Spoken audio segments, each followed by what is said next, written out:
Welcome back. ನೋಡಿ ಶ್ರೀಲಕ್ಷ್ಮಿ, ಈ story ಇದೆಯಲ್ಲ, ಇದು ಮುಖದಲ್ಲಿ ನಗು ತರಿಸಿದ್ರು ಕೂಡ ವೆರಿ ಸೀರಿಯಸ್, ಮನಸ್ಸಲ್ಲಿ ನೋವು ತರಿಸುತ್ತೆ. ಬಹಳ ಗಂಭೀರವಾದಂತ ಪ್ರಕರಣ. ಯಾಕೆ ಅಂತಂದ್ರೆ ಕನ್ಯೆ ಸಿಕ್ತಿಲ್ಲ ಅಂತ ಹೇಳಿ DC ಗೆ ಅರ್ಜಿ ಕೊಟ್ಟಿರುವಂತ ಯುವಕ DC ಬಳಿ ಹೋಗಿ ಅರ್ಜಿ ಕೊಟ್ಟಿದ್ದಾರೆ. ಅದ್ರ ಬದಲು ಅವ್ರ ಊರಲ್ಲಿ ಯಾವ್ದಾದ್ರು ಹುಡುಗಿ ಇರೋ ಮನೆಗೆ ಹೋಗಿ ಹೆಣ್ಣು ಕೇಳಿದ್ರೆ ಹೆಣ್ಣು ಸಿಕ್ತಿತ್ತೇನೋ. ಪಾಪ ಸಿಕ್ಕಿಲ್ಲ ಅವನಿಗೆ, ಅದಕ್ಕೆ ಕೊಟ್ಟಿದ್ದಾರೆ. ಸಿಕ್ಕಿಲ್ಲ ಅಂತಾನೆ ಕೊಟ್ಟಿರೋದ ಅಥವಾ ಹೆಣ್ಣು ಕೊಡಲ್ಲ ಅಂತ ಹೇಳಿದಾರೋ ಗೊತ್ತಿಲ್ಲ. ಒಟ್ಟಲ್ಲಿ ಈತ DC ಬಳಿ ಬಂದು ತಮ್ಮ ಅಳಲನ್ನ ತೋಡ್ಕೊಂಡಿದ್ದಾನೆ. ಇದೊಂದು ರೀತಿಯಲ್ಲಿ ಜನಸ್ಪಂದನ ಕಾರ್ಯಕ್ರಮ. ಅಲ್ಲಿ ವಿಚಿತ್ರ ಘಟನೆ ನಡೆದಿರೋದು ಕೊಪ್ಪಳದ ಕನಕಗಿರಿಯಲ್ಲಿ ನಡೆದಂಥ ಜನಸ್ಪಂದನ ಕಾರ್ಯಕ್ರಮ. ಸಂಗಪ್ಪ ಎನ್ನುವ ವ್ಯಕ್ತಿ DC ನಳಿನ್ ಅತುಲ್ಗೆ ಹೋಗಿ ಮನವಿ ಮಾಡಿದ್ದಾರೆ. ಅವ್ರ ಪಾಪ ಇದು ಯಾವ ಇಲಾಖೆಗೆ ಬರುತ್ತೆ ಅಂತ ಕೇಳಿದ್ದಾರೆ. ಯಾವ ಇಲಾಖೆಗೆ ಬರುತ್ತೆ ಅಂತ ಕೇಳಿದಾಗ ಹೌದು, ಆ ಇಲಾಖೆಗೆ ಬರುತ್ತೆ ಅಂತ ಹೇಳಿದ್ದಾರೆ. ಸೊ ಹಾಗಾಗಿ ಎಲ್ಲರೂ ಕೂಡ ನೋಡಲಿ ನಗೆಗಡಲಿ ತೇಲ್ಬಿಟ್ಟಿದ್ದಾರೆ. ನೋಡೋಣ ಏನ್ ಕೇಳಿದ್ದಾರೆ ಅಂತ.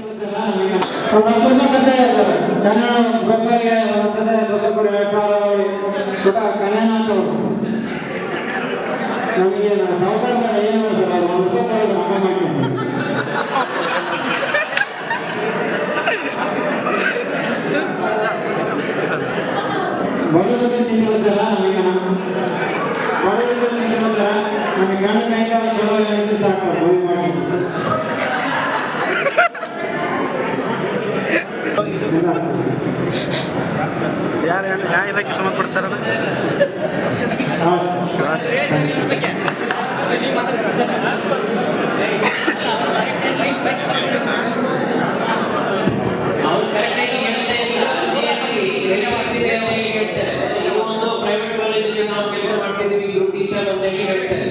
ಇಲ್ಲ ಸರ್, ನಾವು ಏನಾಗ್ತಂದ್ರೆ 10th ಸೆಕೆಂಡ್ ಇಯರ್ ಫೇಲ್ ಆದ್ಬೇಡ ಮತ್ತು ಯಾವ ಜಾಬ್ ಹುಡುಕಬೇಕಲ್ಲ, ಹಂಗಾಗಿ ನಾವು ಪ್ರೈವೇಟ್ ಕಾಲೇಜಲ್ಲಿ ಅಡ್ವಾನ್ಸ್ಮೆಂಟ್ ಕೆಲಸ ಕರ್ಕೊಂಡು ಸರ್ ಅಲ್ಲಿ ಹೋಗ್ತೀವಿ. ಇಲ್ಲಕ್ಕೆ ಸರ್ ನಾವು ರೈತರ ಮಕ್ಕಳು ನಮ್ಮ ಅವರು ಪ್ಲಾಟಿಂಗ್ ಮಾಡಿಬಿಟ್ರು ಇದ್ದಿದ್ದು ಹೇಳ್ತೀವಿ ಸರ್. ಕಾರ್ಯಕರಣ ಆಯಿತು, ಮಕ್ಕಳೆಲ್ಲ ನಮ್ಮ ಮಗಳು ಮಾಡಿಬಿಟ್ಟು ಮದುವೆ ಮಾಡಿಬಿಟ್ಟು ಅಂತ ಹೇಳಿ ನಮಗೆ ಮಟ್ಟ ಮದುವೆ ಮಾಡೋದು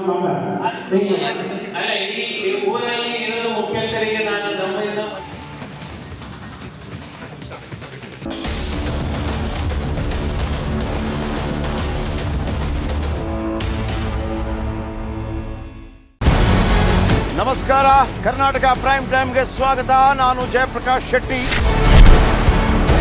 ಇಡೀ ಕರ್ನಾಡು ಇವತ್ತು ರೆಬೆಲ್ ಆಗಿ ನಿಂತಿದೆ. ಈ ಹಗರಣಗಳನ್ನು ಸದನದಲ್ಲಿ ಪ್ರಸ್ತಾಪ ಮಾಡಲು ಕೂಡ ಕಾಂಗ್ರೆಸ್ ಹಿಂದೇಟು ಹಾಕಿದ್ದೇಕೆ? ನಿಮ್ಗೆ ಸಂಬಳ ಅದಕ್ಕೆ, ನಿಮಗೆ ವಾಹನ ಅದಕ್ಕೆ, ನಿಮಗೆ ವೆಪನ್ ಅದಕ್ಕೆ, ನೀವು ಅದನ್ನು ಸೆರೆ ಹಿಡಬೇಕಾಗಿತ್ತು. ನೀವು ವಿದ್ಯುತ್ ಬರ ಇದೆ ಅಂತ ಹೇಳ್ತಾ ಇದ್ದೀರಿ, ಎಲ್ಲಿ ಬರ ಇದೆ ನೀವು ಹೇಳಬೇಕು. ಪಾಕಿಸ್ತಾನ್ ಆಕ್ಯುಪೈಡ್ ಕಾಶ್ಮೀರ್ ಅದು ಎಂದೆಂದಿಗೂ ನಮ್ಮದು. 40 ಮೆಷಿನ್ಗಳು ತಂದಿತ್ತು ನೋಟ್ ಎಣಿಸುವುದಕ್ಕೆ, ಅದೇ ಹಾಳಾಯಿತು. ಮಥುರಾದ ಗಲಾಟೆ ಇದೆಯಲ್ಲ, ಅದು ಸ್ಥಳೀಯವಾಗಿ ಕೂತು ಪರಿಹರಿಸಬಹುದಾದಂಥ ಕಾನೂನಿದೆ. ಗ್ಯಾರಂಟಿ ಯೋಜನೆಯಿಂದ ನಷ್ಟ ಆಗಿದೆ, ಲಾಭ ಆಗಿದೆ, ದಯವಿಟ್ಟು ಹೇಳಿ. Dawood Ibrahim most wanted criminal ಯಾವಾಗಾದ ಅಂದರೆ ಇಲ್ಲಿ ತನಕ ಭಾರತ ದೇಶದಲ್ಲಿ ಓರ್ವ ದಲಿತ ಪ್ರಧಾನಿಯಾದಂಥ ಇತಿಹಾಸವೇ ಇಲ್ಲ. ರಿಪಬ್ಲಿಕ್ ವರ್ಲ್ಡ್ ಆಪ್ ಇದು ಕೇವಲ ಅಪ್ಲಿಕೇಶನ್ ಅಲ್ಲ, ಸಮಗ್ರ ಸುದ್ದಿಗಳ ಸಂಪರ್ಕ ಮಾರ್ಗಕ್ಕೆ ಕ್ರಾಂತಿಕಾರಿ ಬದಲಾವಣೆ. ರಿಪಬ್ಲಿಕ್ ವರ್ಲ್ಡ್ ಆಪ್ ಕೇವಲ ಸುದ್ದಿ ಅಪ್ಲಿಕೇಶನ್ ಅನ್ನ ಪರಿಚಯ ಮಾಡ್ತಾ ಇಲ್ಲ, ಬದಲಾಗಿ ಡಿಜಿಟಲ್ ಸುದ್ದಿ ಬಳಕೆಯ ಹೊಸ ಯುಗಕ್ಕೆ ನಾಂದಿ ಹಾಡ್ತಾ ಇದೆ. ಇದೊಂದು ಬ್ರೇಕಿಂಗ್ ನ್ಯೂಸ್, ಪ್ರಭಾವಶಾಲಿ ಕಾರ್ಯಕ್ರಮಗಳಿಗೆ ಗಟ್ಟಿಯಾದ ವೇದಿಕೆ. ರಿಪಬ್ಲಿಕ್ ವರ್ಲ್ಡ್ ಅಪ್ಲಿಕೇಶನ್ ಈಗ ಲೈವ್ ಆಗಿದೆ. ಗೂಗಲ್ ಪ್ಲೇ ಸ್ಟೋರ್ ಮತ್ತು ಆಪಲ್ ಆಪ್ ಸ್ಟೋರ್ ಎರಡರಲ್ಲೂ ಲಭ್ಯವಿದೆ. ಈಗಲೇ ಡೌನ್ಲೋಡ್ ಮಾಡಿ.